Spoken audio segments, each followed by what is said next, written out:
Hello student. आज हम इस वीडियो में जीएसटी रजिस्ट्रेशन में person liable to get registration हम सेक्शन 22 को डिस्कस करेंगे।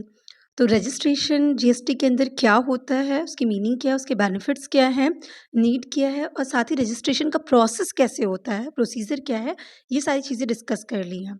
उसी में हमने ये भी देखा था कि रजिस्ट्रेशन के लिए हमें टोटल कितने इंपॉर्टेंट सेक्शंस हैं जो इनको पढ़ना है, जिसमें से पहला था person liable for registration, person not liable, compulsory registration, voluntary registration, deemed registration और सीटीपी और एनआरटीपी मतलब कैजुअल टैक्सेबल पर्सन और नॉन रेसिडेंशियल टैक्सेबल पर्सन, इनकी रजिस्ट्रेशन। तो ये 22 से लेकर 27 तक के जो सेक्शंस थे वो इंपॉर्टेंट सेक्शन थे रजिस्ट्रेशन के रिगार्डिंग, जिनसे क्वेश्चन पूछे जाते हैं।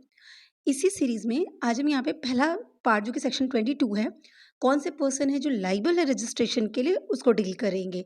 तो चलिए स्टार्ट करते हैं। तो सबसे पहले हम बात करेंगे सेक्शन 22 की, कि ऐसे कौन से लोग हैं जिनकी लाइबिलिटी क्रिएट होती है कि उन्हें जीएसटी के अंदर रजिस्ट्रेशन कराना ही कराना है ना। सेक्शन 22 जो कहता है कि इनकी लाइबिलिटी बन जाती है कि अब आपको जीएसटी के अंदर रजिस्टर कराइए खुद को। तो वो कौन से लोग होते हैं, तो उसकी सेक्शन 22 से जीएसटी एक्ट 2017 में उन लोगों की लिस्ट दी गई है जिनकी लाइबिलिटी अराइज हो जाएगी कि आप अपना रजिस्ट्रेशन करा लीजिए, है ना। ये आपकी रिस्पॉन्सिबिलिटी होगी, जस्ट लाइक रिस्पॉन्सिबिलिटी कि आप इसको रजिस्ट्रेशन कराइए। तो उसके लिए 4 मेन सेक्शंस दिए गए, सब सेक्शंस दिए गए हैं 22 के अंदर। वो कौन-कौन से हैं? मतलब यही वो 4 कैटेगरीज़ मेंशन की गई हैं जिनकी लायबिलिटी अराइज़ हो जाती है कि वो खुद का रजिस्ट्रेशन कराएँ। वो कौन से लोग होंगे? एक हो गया बेस्ड ऑन थ्रेशोल्ड लिमिट, जो कि डील किया गया है सेक्शन 22 सबसेक्शन 1 के अंदर। दूसरा हो गया person registered under earlier indirect tax law to migrate, section 22 subsection 2। Third है on transfer of business, section 22 subsection 3। In case of amalgamation और डीमर्जर, सेक्शन 22 सबसेक्शन 4। तो सेक्शन 22 क्या कहता था कि कौन से लोगों की लायबिलिटी है भाई, कि जिनको रजिस्ट्रेशन कराना है जीएसटी के अंदर। तो इस सेक्शन ने 4 लोगों को स्पेसिफाई किया। ये वो 4 लोग हैं जिनको रजिस्ट्रेशन कराने की लायबिलिटी अराइज़ हो जाती है कि आपको तो रजिस्ट्रेशन कराना है। अब एक-एक करके हम इन सबको देख लेंगे, ठीक है? ये सब सेक्शंस अगर नहीं याद है रहे तो कोई बात नहीं, पर अगर आप उसको सीक्वेंस में याद करेंगे तो 1, 2, 3, 4 करके आप ये सब सेक्शंस भी याद रख लेंगे। तो threshold limit, earlier indirect tax law, transfer of business, amalgamation and demerger, ये 4 केसेज़ हैं जिनमें आपको आपकी लायबिलिटी अराइज़ हो जाएगी कि आप खुद को जीएसटी के अंदर रजिस्टर करें। अब सबसे पहले हम बात करेंगे कि इसकी थ्रेशोल्ड लिमिट की, मतलब सेक्शन 22 सबसेक्शन 1। ये क्या कहता है कि ऐसे कौन से लोग हैं जिनको रजिस्ट्रेशन कराना है, तो इन्होंने कहा कि थ्रेशोल्ड लिमिट के बेस्ड पे हम ये देखेंगे कि आपकी लायबिलिटी अराइज हो गई है और अब आपको रजिस्ट्रेशन कराना ही कराना होगा। तो देखिए, जब आप सप्लायर होते हैं, मतलब जीएसटी आप पे जब इम्पोज होने की बात होती है, तो इसका मतलब क्या होगा कि आप गुड्स या सर्विसेज में डीलिंग कर रहे हैं, तभी तो गुड्स या सर्विस का टैक्स आप पे लगने वाला है। तो आप क्या होंगे, आप सप्लायर होंगे, या तो गुड्स के सप्लायर होंगे या तो सर्विसेज के सप्लायर होंगे। दोनों में से किसी एक चीज़ का आपका बिजनेस होगा, चाहे गुड्स में या चाहे सर्विसेज में। तो दोनों के लिए लिमिट्स दी गई हैं। थ्रेशोल्ड लिमिट का मतलब होता है, अगर हिंदी में बात करें तो कहते हैं उसको सीमा रेखा। मतलब ये एक लिमिट दे दी गई है, ये एक लाइन ड्रॉ कर दी गई है। अगर इस लाइन के बाहर आप जाते हैं तो आपकी लायबिलिटी अराइज हो गई, भई आप रजिस्ट्रेशन कराओ खुद का, है ना। अगर आप इस लिमिट के अंदर हैं, इस लिमिट से कम है, तो आपको रजिस्ट्रेशन कराने की ज़रूरत नहीं है। तो वो जो थ्रेशोल्ड लिमिट है, वो जो रेखा है, जो लाइन है, जो सीमा है, लिमिट, वो मेंशन कर दी गई है। तो इसी लिमिट से ज़्यादा होने पे आपको रजिस्ट्रेशन कराना है, इससे कम होने पे आपकी लायबिलिटी नहीं बनती है। तो वो जो लायबिलिटी का लिमिट दी गई ना, वो अलग-अलग दी गई। अलग-अलग का क्या मतलब हुआ? अलग-अलग का मतलब हुआ कि अगर आप गुड्स में डील करते हैं तो आपकी लायबिलिटी अलग होगी, वो लिमिट आपके लिए अलग होगी।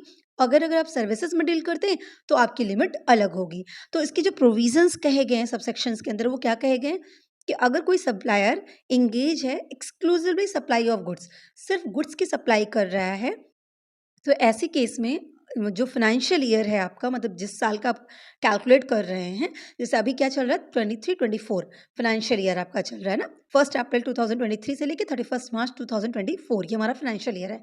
तो आपके इस फाइनेंशियल ईयर में आपका एग्रीगेट टर्नओवर, अब एग्रीगेट टर्नओवर क्या होता है, इसका सीजीएसटी एक्ट में सेक्शन में पूरा डेफिनेशन दी गई है और इसकी पूरी कैलकुलेशन होती है कि एग्रीगेट टर्नओवर मतलब हम कौन-कौन सी सप्लाईज़ को कैलकुलेट करेंगे, टोटल करेंगे और तब हम कहेंगे कि ये आपका एग्रीगेट टर्नओवर है। तो एग्रीगेट टर्नओवर अगर आपका साल भर में 40 लाख से ज़्यादा हुआ, लिमिट कितने की है? 40 लाख। अगर 40 लाख से ज़्यादा हुआ तो आपको जीएसटी के अंदर खुद को रजिस्टर करने की लायबिलिटी राइज हो गई, अब आप लाइबल हो गए, ठीक है। इसमें भी एक चीज़ क्या कही गई, इसमें भी बाँटा गया इस तरह से कि आपका बिज़नेस है कहाँ? तो 2 तरह का स्टेट कहा जाता है, एक स्पेशल कैटेगरी स्टेट और एक कहता है नॉर्मल कैटेगरी स्टेट। तो नॉर्मली जैसे आप यूपी में हैं, है ना? आप एमपी में हैं, ये सब क्या है छत्तीसगढ़ में है, प्लेन एरिया जैसे इस तरीके से देखिए, तो ये सब आपका नॉर्मल कैटेगरी स्टेट की लिस्ट में आते हैं। वहीं स्पेशल कैटेगरी स्टेट मतलब मिज़ोरम हो गया, त्रिपुरा हो गया, मणिपुर हो गया, सिक्किम हो गया, जो नॉर्दर्न स्टेट है, तेलंगाना में, ये सब क्या हो गया आपका उत्तराखंड वगैरह जो हो गया, ये आपका स्पेशल कैटेगरी स्टेट्स में आ जाते हैं। उत्तराखंड, अरुणाचल प्रदेश, हिमाचल प्रदेश, ये सब आपके क्या है स्पेशल कैटेगरी स्टेट्स हैं। तो बोला गया कि अगर आप गुड्स में ही डील कर रहे हैं पर नॉर्मल है तो 40 लाख, और अगर आप किसी स्पेशल कैटेगरी स्टेट्स में हैं तो आपका एग्रीगेट टर्नओवर देखा जाएगा, अगर वो 20 लाख से बढ़ गया तो फिर भई आपको जीएसटी के अंदर रजिस्ट्रेशन करना होगा। इसी तरह अगर सप्लाई की बात करते हैं तो एग्रीगेट टर्नओवर अगर आपका 20 लाख से बढ़ा तो आपको करना पड़ेगा, और वहीं अगर स्पेशल कैटेगरी स्टेट्स को देखते हैं तो अगर स्पेशल कैटेगरी स्टेट्स में आप सप्लाई करते हैं, वहाँ का आपका बिजनेस है, तो वहाँ पे हम एग्रीगेट टर्नओवर कितना देखेंगे 10 लाख। क्लियर है? तो ये अगर इस पूरे प्रोविज़न को अगर याद करना हो तो इसको हम एकदम शॉर्ट में समराइज़ करके इसको लिख सकते हैं कि रजिस्ट्रेशन थ्रेशोल्ड लिमिट क्या है, कब रजिस्ट्रेशन कराना होगा, लिमिट्स क्या दी गई हैं। तो 2 लिमिट दी गई, पहला क्या दिया गया सप्लाई ऑफ गुड्स के लिए, और दूसरा क्या दिया गया सप्लाई ऑफ सर्विसेज़, या तो गुड्स की सप्लाई करते हैं या सर्विसेज़ की। अगर आप सप्लाई ऑफ गुड्स भी कर रहे हैं तो 2 जगह देखिए आप, एक देखिए कि क्या आप नॉर्मल कैटेगरी स्टेट में हैं, दूसरा देखिए क्या आप स्पेशल कैटेगरी स्टेट में हैं। अगर नॉर्मल में है तो गुड्स के केस में आपका 40 लाख, अगर स्पेशल है तो आपका केस क्या लगेगा 20 लाख का। वहीं अगर सप्लाई ऑफ सर्विसेज की बात करते हैं, अगर आप नॉर्मल कैटेगरी स्टेट में हैं तो आपके लिए 20 लाख हो जाएगा, और अगर आप स्पेशल कैटेगरी स्टेट्स में तो आपके लिए 10 लाख लगेगा। पर ये 10 लाख और 20 लाख या 40 लाख और 20 लाख क्या है, एग्रीगेट टर्नओवर है, ठीक है। अगर इस लिमिट से बढ़ा तो आपको रजिस्ट्रेशन कराने के लिए आपकी लायबिलिटी एराइज हो गई।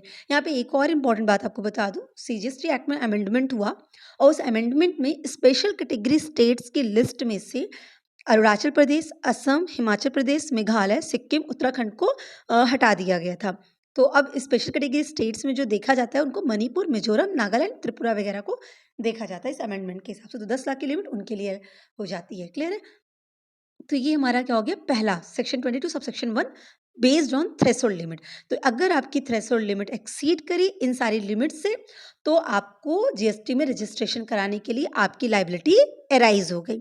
अब सेकंड पॉइंट देखते हैं, सब सेक्शन 2 की बात करते हैं। वो कहता है कि person registered under earlier indirect tax law to migrate, है ना। इन्होंने कहा कि अगर अर्लियर इनडायरेक्ट टैक्स लॉ जो था, मतलब जीएसटी के आने से पहले का जो इनडायरेक्ट टैक्स लॉ था, अगर वो पर्सन उसमें रजिस्टर्ड है तो उसको रीएलोकेट कराने के लिए अब इसमें प्रोविजंस क्या बताए गए। प्रोविजन लिखा गया इस सबसेक्शन में, every person who on the day immediately preceding the appointed day is registered or hold a license under an existing law shall be liable to be registered under this act with effect from the appointed day। तो अगर simply इसका mean समझाएं तो हर एक वो person जिस दिन से जीएसटी एप्लीकेबल हुई है, जीएसटी एप्लीकेबल होने के ठीक पहले जो भी इनडायरेक्ट टैक्स लॉ चलते थे उस लॉ में अगर आप रजिस्टर्ड थे तो आपकी लायबिलिटी एराइज हो जाती है। आपके पास आप रजिस्टर्ड थे, आपके पास लाइसेंस था, जो एग्जिस्टिंग लॉ थे उसमें आप रजिस्टर्ड थे, आपके पास लाइसेंस था कि हाँ हम रजिस्टर्ड हैं इसमें, और फिर जीएसटी आ गया तो जिस दिन जीएसटी आया उसी दिन से आपकी लायबिलिटी हो गई कि आप अपने आप को उस जीएसटी लॉ में रजिस्टर्ड करा लीजिए। क्यों? क्योंकि आप पहले से रजिस्टर्ड थे। तो अगर सिंपल लैंग्वेज में कहना है कि पर्सन जो कि अर्लियर लॉ में रजिस्टर्ड था, अब अर्लियर लॉ क्या था, जैसे सर्विस टैक्स, वैट, एक्साइज, जिन टैक्सेस को इनडायरेक्ट टैक्सेस को सबस्यूम कर दिया गया, मर्ज कर दिया गया जीएसटी के अंदर, उन किसी भी टैक्स में अगर आप रजिस्टर्ड थे तो आपको जीएसटी के अंदर रजिस्टर्ड करने की आपकी लायबिलिटी एराइज हो जाती है, मतलब इमीडिएटली प्रीसीडिंग दे रहे हैं। अगर आप तुरंत एक दिन पहले भी अगर बात करें, आप अगर आप रजिस्टर्ड थे उस दिन आपकी लायबिलिटी एराइज हुई थी, आप रजिस्टर्ड थे, आप लाइसेंस लिए थे, तो अब आपको जीएसटी में भी खुद को रजिस्टर कराना पड़ेगा। आप ये कह के नहीं निकल सकते कि अब तो वैट चल ही नहीं रहा है, अब तो सर्विस टैक्स लगता ही नहीं है, या तो एक्साइज वगैरह सबको मर्ज किया गया है तो जीएसटी में मेरे लिए एप्लीकेबल ही नहीं है। ऐसा आप नहीं कह सकते। आप अगर आप अर्लियर टैक्स में थे तो आपको यहाँ पे भी रजिस्टर खुद को कराना पड़ेगा, राइट। तो ये दूसरी हो गई कि लायबिलिटी राइज हो जाएगी अगर आप पहले रजिस्टर थे किसी टैक्स लॉ में जो मर्ज हुए तो आपको इसमें भी रजिस्ट्रेशन कराना पड़ेगा। अब हम बात करते हैं थर्ड की। थर्ड क्या था? ऑन ट्रांसफ़र ऑफ बिज़नेस, जो कि सेक्शन 22 सबसेक्शन 3 डील करता था। अब ट्रांसफ़र ऑफ बिज़नेस के केस में प्रोविज़न्स क्या मेंशन किए गए? प्रोविज़न बोला गया, the registered taxable person when transfer business to another person on going concern basis. तो जब कोई भी रजिस्टर्ड टैक्सेबल पर्सन, मतलब जिसका बिज़नेस है, वो रजिस्टर्ड है, जीएसटी के अंदर रजिस्टर्ड पर्सन है, ठीक है? वो अपना चलता हुआ बिज़नेस किसी और को क्या कर रहा है? ट्रांसफ़र कर रहा है। अब वो जो ट्रांसफ़र हो रहा है, whether on account of succession और अदरवाइज़, वो जैसे होता है ना कि अपनी नेक्स्ट जनरेशन को हम दे देते हैं अपनी प्रॉपर्टीज़ या अपनी चीज़ों को, तो आपके सक्सेसर जो हैं उनको दिया जा रहा है, या किसी और वजह से किसी और को आप ट्रांसफ़र कर रहे हैं, कोई भी चीज़ हो। तो उन दोनों केस में जिसको ट्रांसफ़र किया गया है, जो ट्रांसफ़री है या फिर जो सक्सेसर है आपका, उसकी लायबिलिटी बन जाती है कि वो खुद को जीएसटी के अंदर रजिस्टर कराए, वो जीएसटी का रजिस्ट्रेशन ले ले, ठीक है? जिस दिन वो ट्रांसफ़र उसके नाम पे हो गया, जिस दिन वो सक्सेशन उसको मिल गया, है ना? तो ये हो गया आपका किस चीज़ का?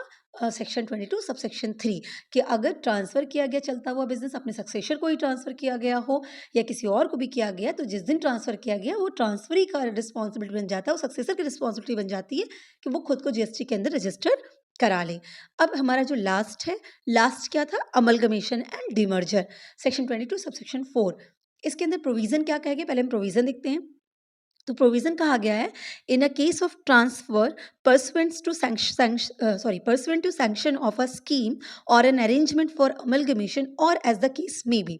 तो अगर कोई ट्रांसफ़र जो हो रहा है वो किस स्कीम के अंदर हो रहा है? किसी अरेंजमेंट के अंदर हो रहा है, तो मतलब अमलगमेशन की स्कीम के अंदर हो रहा है, इस तरह से कोई अरेंजमेंट की जा रही है, या as the case may be, क्या केस है? डीमर्जर ऑफ 2 और more companies pursuant to an order of a high court tribunal otherwise, या कंपनीज का डीमर्जर हो रहा है हाई कोर्ट ट्रिब्यूनल या किसी और वजह से, इनके ऑर्डर पे या किसी और वजह से कंपनीज का डीमर्जर हो रहा है, तो ऐसे केस में जो the transferee shall be liable to be registered, तो जो ट्रांसफरी है वो उसकी लाइबिलिटी अराइज होती है कि वो खुद को क्या कर ले? रजिस्टर्ड कर ले जीएसटी के अंदर, with effect from the date on which the registrar of a companies issue a certificate of incorporation giving effect of such order of the high court or tribunal। उस दिन आपकी लाइबिलिटी अराइज हो जाती है जिस दिन आपको रजिस्ट्रार ऑफ कंपनी से आपके इनकॉर्पोरेशन का सर्टिफिकेट मिल जाता है और आपको ऑर्डर आ गया है, तो उसकी कॉपी ऑर्डर हाई कोर्ट और ट्रिब्यूनल को भेज दी जाती है। आपको उसी दिन से मान लिया जाएगा कि आपकी कंपनी एग्जिस्ट कर गई और आपका जीएसटी के अंदर रजिस्ट्रेशन हो जाना चाहिए। कब? अमलगमेशन और डिमर्जर के केस में। अमलगमेशन डिमर्जर होता क्या है ये भी समझ लीजिए। जैसे कंपनी एक्स है, कंपनी वाई है। अब एक्स और वाई ये दोनों कंपनी मिलके एक नई कंपनी फ्रेम कर रही हैं, लाइक कंपनी ए बी, है ना? तो वो हम कहेंगे अमलगमेशन। जब 2 एग्जिस्टिंग कंपनी मर्ज होती हैं और एक नई कंपनी का फॉर्मेशन करती हैं, उसको हम बोलते हैं अमलगमेशन। डीमर्जर क्या होता है? जब एक एग्जिस्टिंग कंपनीज़ अलग-अलग पार्ट में बँट जाती है, डीमर्ज, है ना? मतलब वो साइट अलग-अलग की, जैसे एक्स है तो एक्स और वाई हो गई अब, तो अलग-अलग हो गई। तो जिस दिन आपको इनकॉर्पोरेशन का सर्टिफिकेट मिल गया कि भई हाँ, आप कंपनी एग्जिस्ट करते हैं, उसी दिन आपको आपकी लायबिलिटी अराइज़ हो जाती है कि आप खुद का रजिस्ट्रेशन जीएसटी के अंदर करा लीजिए। और जैसे अमलगमेशन डीमर्जर है या ट्रांसफ़र हो रहा है बिज़नेस, या आप अर्लियर इनडायरेक्ट टैक्स लॉ में थे, तो इस वक़्त थ्रेशोल्ड लिमिट नहीं देखी जा रही कि 40 लाख है कि 20 लाख है, इससे कोई मतलब नहीं। अमलगमेशन है, डीमर्जर है, रजिस्ट्रेशन कराइए, आपकी लायबिलिटी अराइज़ हुई। बिज़नेस ट्रांसफ़र किया, लायबिलिटी अराइज़ हुई, आप अपना रजिस्ट्रेशन कराइए। इसी तरीके से आप पहले के लॉ में रजिस्टर्ड थे, तो अब जीएसटी के अंदर भी रजिस्टर्ड होइए, ये आपकी लायबिलिटी है। और थ्रेशोल्ड लिमिट एक्सीड कर गई तो लायबिलिटी आपकी है ही है। तो ये क्या हो गया? ये 4 इंपॉर्टेंट केसेस हो गए जिसमें आपको क्या करना है, जिसमें आपको जीएसटी के अंदर रजिस्टर कराना है। क्लियर है? अमलगमेशन और डीमर्जर।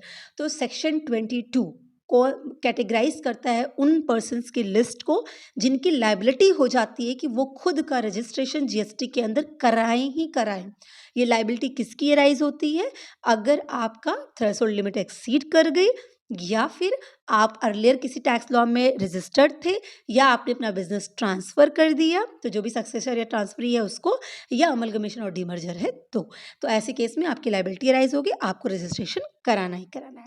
अब हम नेक्स्ट वीडियो में नेक्स्ट सेक्शंस को देखेंगे, पर्सन नॉट लाइबल या कंपल्सरी रजिस्ट्रेशन, हम इन सब चीज़ों को डिस्कस करेंगे। सो आई होप आपको क्लियर हुआ होगा। Wish you all the best. Thank you so much.